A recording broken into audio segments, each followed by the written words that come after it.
اور پہلا سوال میں سیالوی صاحب آپ سے کرنا چاہوں گی کہ ہم جس دین کے پیروکار ہیں وہ کیا کہتا ہے اور ہم برداشت اب کیوں نہیں کرتے؟ گزارش یہ ہے کہ جہاں تک برداشت کا تعلق ہے، برداشت الحمدللہ ہم کر رہے ہیں۔ اب میرا تعلق سنی تحریک سے ہے۔ سنی تحریک کے حوالے سے میں عرض کروں کہ ہمارے قائد سلیم قادری صاحب کو شہید کیا گیا، ہم نے کسی گاڑی کو آگ نہیں لگائی، کوئی توڑ پھوڑ نہیں کی، یہی برداشت ہے۔ ہمارے اختر بھٹی صاحب عباس قادری صاحب کو شہید کیا گیا، ہم نے کوئی توڑ پھوڑ نہیں کی، کوئی ہنگامہ نہیں کیا، یہ برداشت ہے۔ ہمارے ڈاکٹر سرفراز نعیمی صاحب کو شہید کیا گیا۔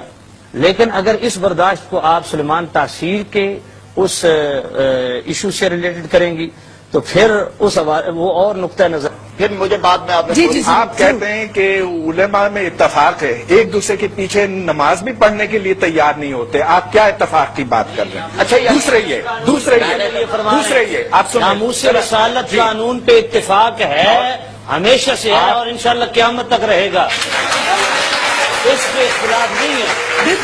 بالکل اس پہ کوئی اختلاف نہیں ہے۔ اچھا اب برداشت، آج ہمارا پروگرام برداشت پہ، جی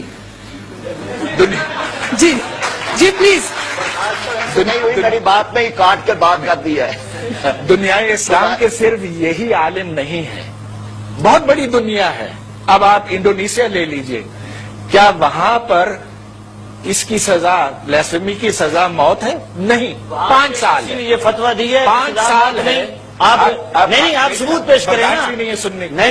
نہیں آپ نے کہا انڈونیشیا کا وعدہ دیا ہے، کیا انڈونیشیا میں کوئی ایسا پینل ہے، کوئی ایسا فورم ہے، کوئی ایسا علماء کا گروہ ہے جس نے فتویٰ دیا؟ تو مجھے ایک بات سمجھائیے، یہ بات امپورٹنٹ ہے، یہ بات امپورٹنٹ ہے پراچی صاحب۔ میرا سوال آپ سے، چلیں آپ کریں۔ یہ انڈونیشیا میں باقی ہم اس پہ متفق ہے، بات یہ ہے، متفق ہے لیکن قانون نہیں۔ دیکھیں ابھی میں جو بات قانون آپ کہہ رہی ہیں، یہ 295C قانون ہے، میں معذرت کروں گا، 295C کے قانون آپ کہہ رہی ہیں، یہ فگر آپ نے اپنی سہولت کے لیے اس کا تعین کیا ہے۔ یہی میں کہہ رہی ہوں، میری بات سنیں، توہین رسالت کا جو قانون ہے وہ دور رسالت سے متعین کیا گیا ہے اور خلفائے راشدین نے باقاعدہ طور پہ سزاؤں کا اجرا کیا ہے۔ بالکل درست۔ بخاری شریف کے اندر میں کیوں نہیں؟ پہلی بات تو میں یہ عرض کرنا چاہتا ہوں، دنیا اور آخرت میں اس کے بعد کہا ہے ملعونینا، یہ لعنت والے ہیں، اینما ثقفوا، جہاں بھی یہ پائے جائیں، اخذوا، ان کو گرفتار کر لیا جائے، وقتلوا تقتیلا، اور ان کو قتل کر دیا جائے۔ اب اس سے بعد ہے، اب اگر انڈونیشیا والوں نے اس پہ نہیں عمل کیا تو انڈونیشیا والے جواب دے ہیں، اس لیے یہاں بھی سورہ توبہ کی آیت نمبر 13 کا بھی یہی مفہوم ہے جو براج صاحب بیان کر رہے ہیں۔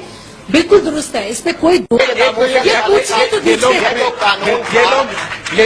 دیجیے، یہ جو اسلام کے ٹھیکیدار بیٹھے ہیں، الحمدللہ ہم ٹھیکیدار ہیں، ہم دعوے سے کہہ رہے ہیں ہم ٹھیکیدار ہیں، آپ ٹھیکیدار نہیں ہیں، ہم ٹھیکیدار ہیں، ہمارے پاس پوزیشن ہے۔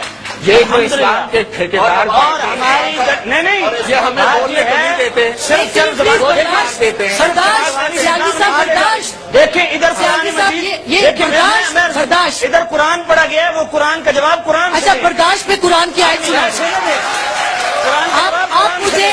اگر وہ مسلمان ہے تو قرآن کا جواب قرآن سے دیں۔ سیالوی صاحب دیکھیے میں عالم نہیں ہوں، عالم ہونے کا میں دعویٰ نہیں کرتا، پھر لیکن ہم ٹھیکیدار ہیں۔ سن تو لیں۔ لیکن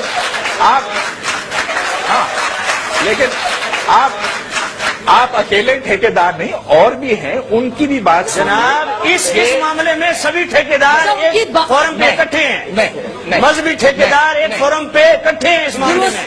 اب ان کی بات سن لیں، بالکل صحیح ہے، اوکے اس پہ وائنڈ اپ جی۔